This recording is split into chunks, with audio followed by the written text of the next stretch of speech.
Good morning, students. I'm well here, and I hope all of you are also well at your home. Today, we are here to start the new chapter, that is force. Students, आज का जो chapter है वो उसमें हम force के बारे में डिस्कस करेंगे कि फोर्स क्या होता है, कितने तरह का होता है, कैसे हम समझ पाते हैं कि कोई भी चीज़ फोर्स है, फोर्स किस तरह से अप्लाई होता है, वो स्केलर है, वेक्टर है, कौन कौन सी ऐसी चीज़ें हैं, उन सब के बारे में हम डिस्कस करेंगे। लेकिन फिलहाल हमें फोर्स के बारे में डिस्कस करना है कि फोर्स क्या होता है। जैसे कि नाम से ही स्पष्ट है, फोर्स का मतलब होता है बल।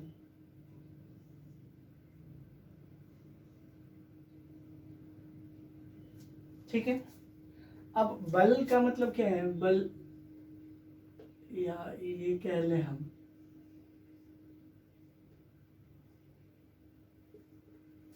बल। फोर्स का मतलब क्या है? फोर्स का मतलब जो क्लास 8 तक की डेफिनेशन है हमारे पास फोर्स की, वो ये है कि पुश और pull of an object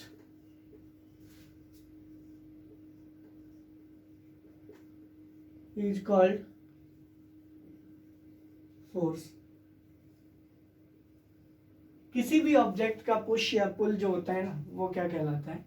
force कहलाता है। मीन्स व्हाट कि किसी भी ऑब्जेक्ट को या तो पुश करो या पुल करो, धक्का दो या खींचो, वही क्या कहलाता है?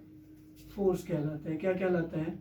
फोर्स कहलाता है। जब भी हम फोर्स की बात करेंगे तो फोर्स के बारे में कहेंगे क्या कि कभी भी कोई भी ऑब्जेक्ट जिसको हम या तो पुश करते हैं, ठीक है, या पुल करते हैं। पुल मतलब होता है खींचना और पुश मतलब होता है धक्का देना।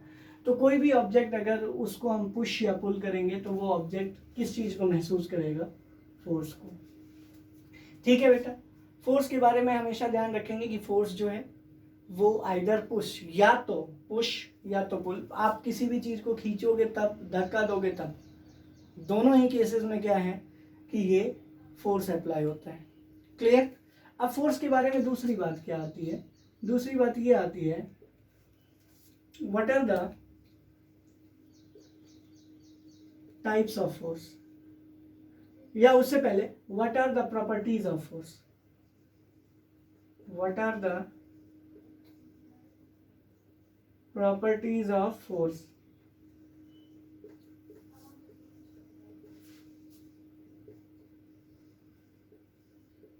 What are the properties of force means what की फोर्स की क्या क्या प्रॉपर्टीज हैं, कौन कौन सी ऐसी प्रॉपर्टीज हैं, कौन कौन से ऐसे गुण हैं जो किसके पास होते हैं?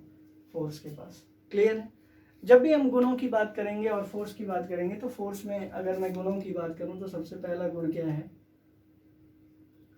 Force causes movement in a body.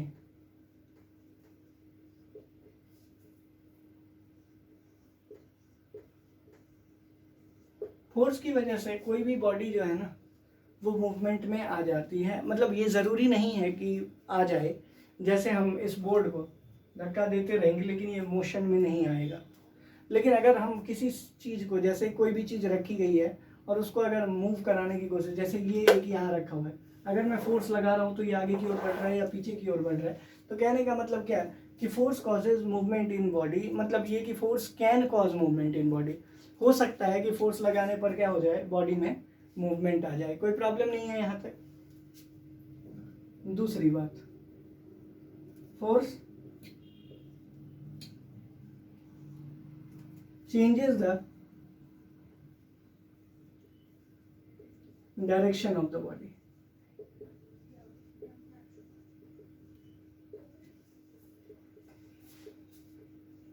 Force क्या करता है? डायरेक्शन चेंज करता है किसी भी बॉडी का। अगर आप देख लो तो मान लो कोई भी चीज़ आगे की ओर जा रही है, आप उसको अगर पीछे खींचते हो तो कई बार क्या होता है कि वो पीछे की ओर आ जाता है। तो कहीं ना कहीं हम उसकी डायरेक्शन को बदल देते हैं। फोर्स की वजह से हम क्या करते हैं? डायरेक्शन को बदल देते हैं। जैसे देखिए, मैं आपको एक बात बताऊं कि अगर मान लीजिए, इसकी बात मैं करता हूँ, ये एक मार्कर है, जो ऊपर की ओर इंडिकेट कर रहा है नॉर्थ की ओर। अगर मैं इस पर फोर्स लगाऊंगा तो देखो इसका डायरेक्शन बदल रहा है, जितना फोर्स लगाता जाऊंगा डायरेक्शन उतना ही चेंज होता चला जाएगा। और इसीलिए हम क्या कहते हैं कि फोर्स जो है ना वो चेंज करता है, किसको चेंज करता है, डायरेक्शन ऑफ द बॉडी को। कोई प्रॉब्लम नहीं है, फोर्स की बात अगर हम करें तो it changes the direction of the body. उसके बाद तीसरी बात क्या है, force brings the body in rest.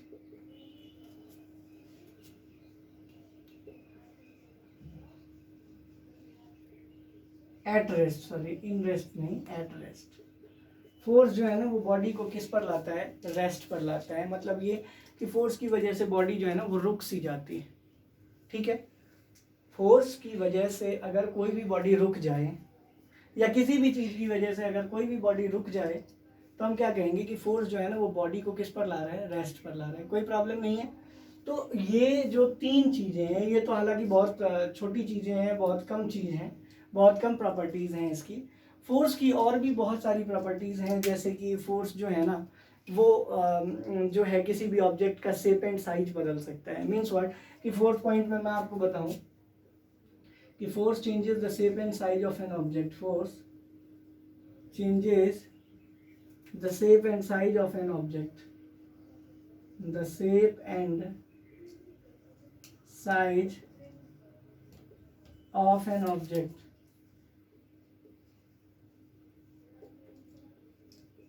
Force जो है वो चेंज करता है किसको, shape and size of an object. कभी भी अगर हम बात करेंगे तो फोर्स किसको चेंज करेगा, shape and size of an object को चेंज करेगा। और पांचवा और आखिरी पॉइंट मैं आपको बता रहा हूँ, जैसे शेप एंड साइज को चेंज करने का मतलब क्या है कि जैसे ये एक नोटबुक है, देखिए ये अभी किस शेप में है, तो क्यूबॉइड के शेप में। लेकिन अगर इस पर मैं फोर्स लगा दूं तो ये किस में बदल जाएगा, सर्कुलर हो गया, तो सिलिंड्रिकल हो गया बेसिकली ये, तो सिलेंडर के रूप में बदल गया। तो कहने का मतलब क्या कि शेप एंड साइज को भी बदला जा सकता है इसकी वजह से, फोर्स की वजह से, कोई प्रॉब्लम नहीं है। उसके बाद force allows a body to stay stationary।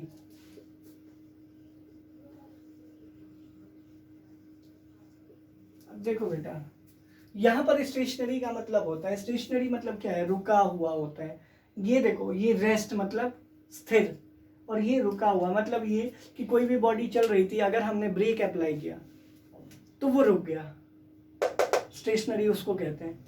अब ब्रेक लगाने के बाद, रुकने के बाद आप छोड़कर चले गए, सुबह आए, सुबह तक वो वहीं था, उस अवस्था को हम क्या कहते हैं, रेस्ट कहते हैं। क्लियर है। तो इसमें थोड़ा सा डिफरेंस होता है, उसको समझने की जरूरत। फोर्स के बारे में मैंने आपसे कह दिया कि पुश और पुल ऑफ एन ऑब्जेक्ट को हम फोर्स कहते हैं, ठीक है। अगर हम प्रॉपर्टीज ऑफ फोर्स की बात करें तो फोर्स के बारे में कहेंगे कि force causes movement in a body. अगर हम फोर्स की बात करें तो फोर्स के बारे में ये कहा जाता है कि ये मूवमेंट होता है, बॉडी में कॉज करता है। उसके बाद force changes the direction of the body. Force जो है ना वो किसी भी बॉडी का जो है डायरेक्शन वो बदल देता है। फोर्स जो है वो किसी भी बॉडी का डायरेक्शन बदल देता है। Force brings the body at rest. Force जो है ना वो किसी भी बॉडी को किस में लाता है, रेस्ट में लाता है। उसके बाद फोर्थ पॉइंट क्या है कि force changes the shape and size of an object. Force जो है वो शेप एंड साइज को चेंज करता है किसी भी ऑब्जेक्ट के। और लास्टली क्या है, force allows a body to stay stationary. ये कुछ इंपॉर्टेंट प्रॉपर्टीज हैं फोर्सेस के। उसके बाद अगर हम फोर्स के मैग्नीट्यूड की बात करें, अगर फोर्स के मैग्नीट्यूड की बात करेंगे तो कैसा होगा फोर्स।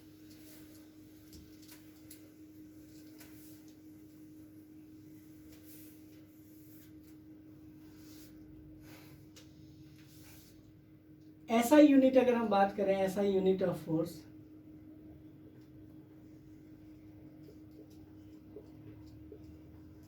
तो वो होता है न्यूटन।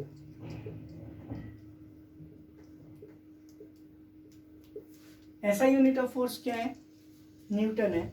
जब भी हम ऐसा यूनिट ऑफ फोर्स की बात करेंगे तो इसके बारे में हमेशा ध्यान रखेंगे कि ये न्यूटन होता है। न्यूटन क्या है, न्यूटन एक व्यक्ति का नाम है जिन्होंने इन सारे फोर्सेस के लिए लॉज दिए थे, नियम दिया था, बताया था कि फोर्स क्या होता है, कैसे होता है। क्लियर है। तो ऐसा यूनिट ऑफ फोर्स क्या है, न्यूटन, हमेशा ध्यान रखना है। उसके बाद forces in the same direction are added.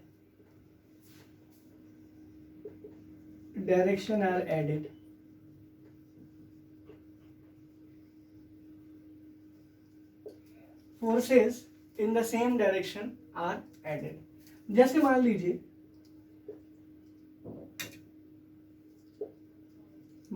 ये एक कोई व्हीकल है जो मूव कर रहा है इधर की ओर, ठीक है, ये फंस गया मान लो, जैसे किसी भी चीज में, जैसे मान लो कीचड़ में फंस गया, लोग आए, लोगों ने धक्का देना शुरू किया। आपको नहीं लगता कि एक व्यक्ति से भले दो व्यक्ति अगर धक्का लगाए तो, क्योंकि ये सेम डायरेक्शन में लग रहा है, आगे की ओर लग रहा है, इसीलिए आगे बढ़ने के चांसेस बढ़ेंगे।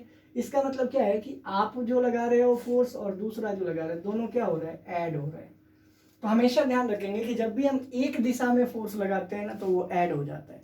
इसी वजह से एक आदमी से अगर किसी चीज का धक्का नहीं लग रहा होता है तो दूसरा व्यक्ति भी आकर उस समय धक्का लगाता है, तो हम कहते हैं क्या कि फोर्सेस की अगर हम बात करें ना, तो अगर एक डायरेक्शन में लगाया जाए, ठीक है, तो बॉडी में मूवमेंट पॉसिबल होने लग जाता है। इसका मतलब ये है कि forces applied in same direction are added. जब भी हम फोर्स अप्लाई करते हैं सेम डायरेक्शन में, तो वो क्या हो जाता है, ऐड हो जाता है, जुड़ जाता है। क्लियर हो गया, कोई प्रॉब्लम नहीं है। Next, forces applied in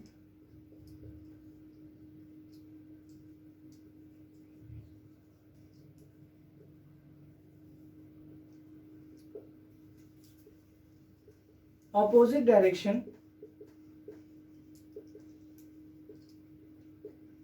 are subtracted.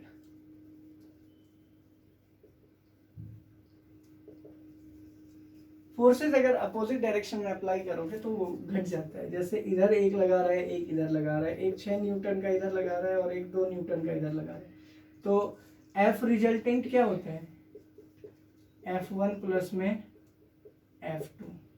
अब यहाँ देखो, ये अगर मान लो कि एक्सिस है यहाँ 0, इधर तो माइनस होता है और इधर क्या होता है, प्लस, नहीं?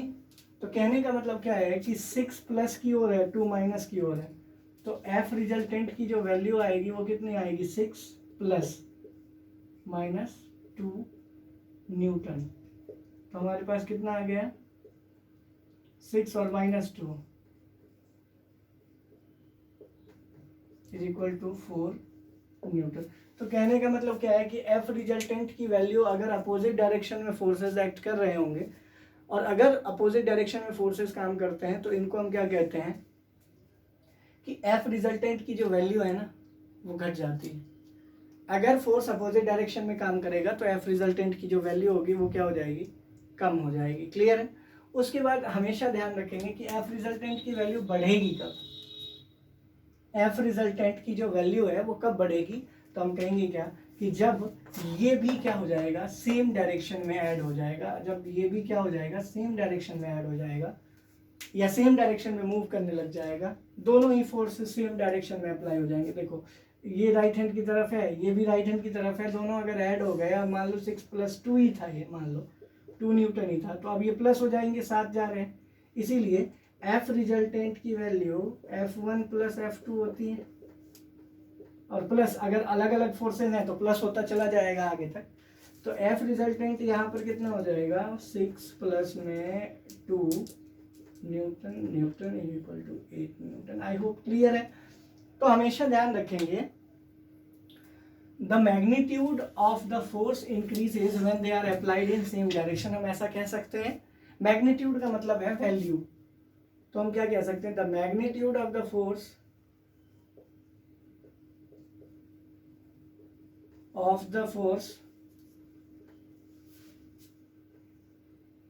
increases when, ठीक है, the magnitude of the force increases when the forces are applied in same direction.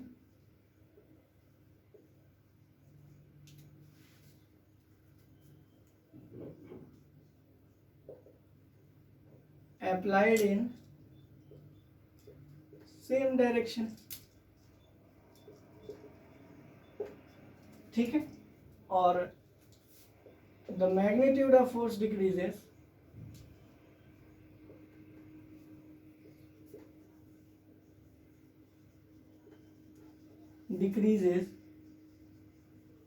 when applied in opposite direction.